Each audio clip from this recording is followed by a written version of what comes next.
आप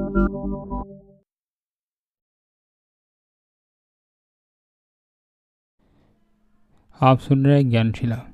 आज श्री तुकाराम जी के उपदेश से संबंधित ये वीडियो है, जिसमें नाम जप और कीर्तन के नियम उन्होंने बताए हैं, जो उन्हीं के उपदेशों में है। ये तथ्य गीता प्रेस से प्रकाशित तो श्री तुकाराम चरित्र से लिया गया है।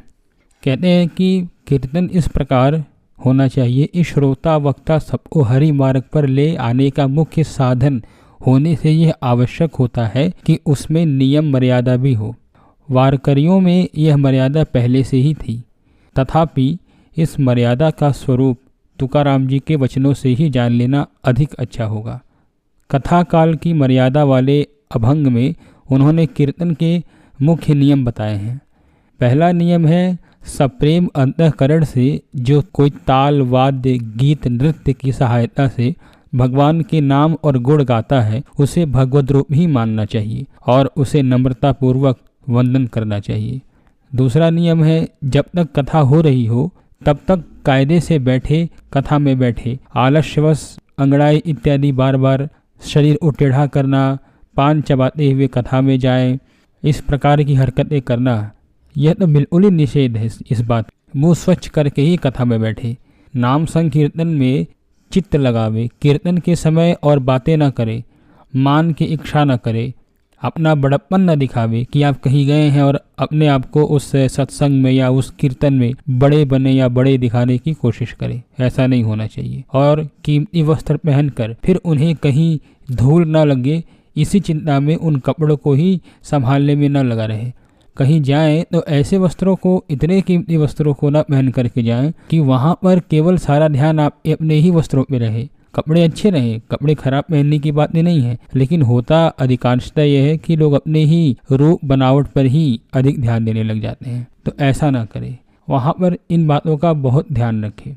बड़ों को रेल कर छोटे न बैठें। अब उनको धक्का दे दिया, उच्च स्थान में बैठकर कीर्तन करने वालों को नीचा ना देखें।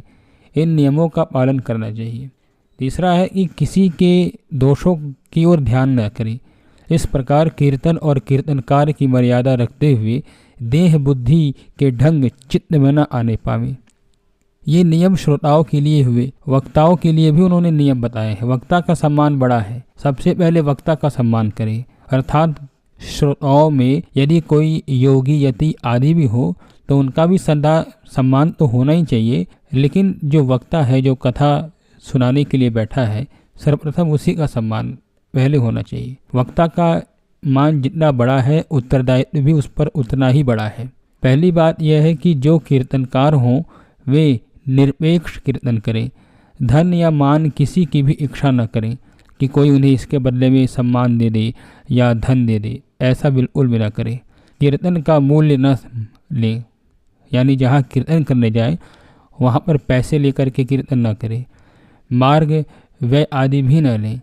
मार्ग व्यय आदि से आशा है कि राह खर्च, हम आए हैं गए हैं, आप क्या हमें उसका पैसा दो, ये भी नहीं होना चाहिए। हरि कथा करके जो अपना पेट भरता है, तुकाराम जी ने उसे चंडाल कहा है। कीर्तनाचा विक्राते मोतेचे गमन, कीर्तन का विक्रय मात्र गमन है, वह महान नीच है जो कथा करके पैसा लेता है। कहते हैं कि वह अधम है।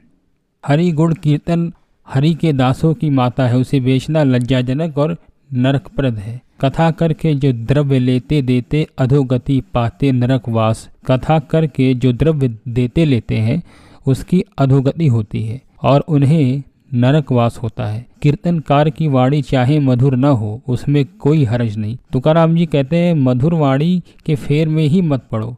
स्वभाव से ही यदि वह मधुर हो तो यह भगवान आप ही का दान है, यह सोचकर उसे भगवान के ही गुणगान में लगा दो। भगवान को ऊंची तान या टेढ़े मेढ़े आलाप पसंद नहीं है।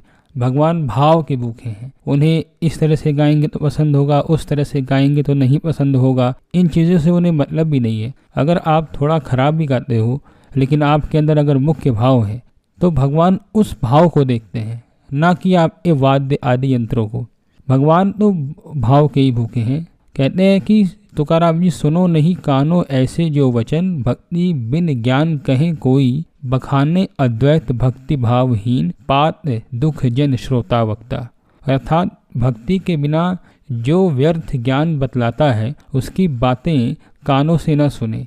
भाव भक्ति के बिना जो अद्वैत की स्तुति करता है उससे श्रोता वक्ता दुख ही पाते हैं। ज्ञान भक्ति पर भगवत भक्त भाव तोड़ने वाला कोई ज्ञान कोई न कहे। एकनाथ महाराज जी ने भी सगुण चरित्रे परम पवित्रे हरेणी हरिची मार्गवी इस पद में वही बात कही है। कहते हैं कि गंगा नहीं जल वृक्ष तट पीपल, तुलसी रुद्राक्ष नहीं माला, श्रेष्ठ तनु श्री हरि की। कहते हैं कि गंगा जल नहीं, जो गंगा है वह जल नहीं है, बड़ पीपल वृक्ष नहीं है, तुलसी और रुद्राक्ष माला नहीं है, ये सब भगवान के श्रेष्ठ शरीर हैं। उन्होंने तो यहाँ तक कहा है। इसी प्रकार से जब तक साधना मार्ग में या नाम जप में भाव नहीं है तो फिर वह कितना ही कर ले, वह उसे कहीं पर भी नहीं ले आता है। नाम जप से ये तो होगा कि उसकी उन्नति होनी शुरू हो जाएगी, लेकिन मुख्य है कि उसके अंदर जब तक भाव नहीं जग रहे हैं तब तक ये एक चिंताजनक बात है जिसका उसे बहुत ही ध्यान रखना चाहिए। तुकाराम जी से कहते हैं कि ऐसा विमल भाव आपको कहाँ से मिला? तो कहते हैं तुकाराम जी, पांडुरंग से यह प्रसाद मिला। भगवान श्री विट्ठल देव के कृपा प्रसाद से तुको बाको यह शुभ भाव प्राप्त हुआ और इसीलिए उनके सब साधन सफल हुए।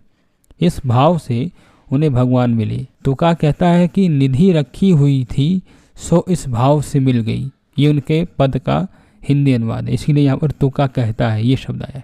अर्थात इस भाव ने मुझे अपने स्वरूप का ज्ञान करा दिया। भाव न हो तो साधन व्यर्थ है।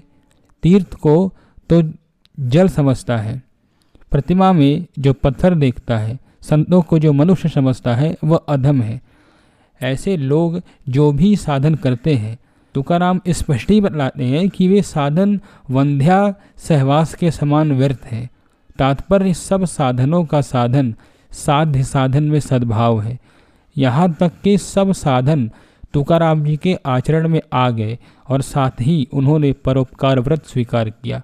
उन्होंने यह भी बात कही कि आत्मचरित्र में ही लिख दी है कि जो कुछ बन पड़ा शरीर को कष्ट देकर वह उपकार किया। अब उन्होंने परोपकार कैसे किया ये बातें आगे के वीडियोस में चर्चा किया जाएगा। धन्यवाद।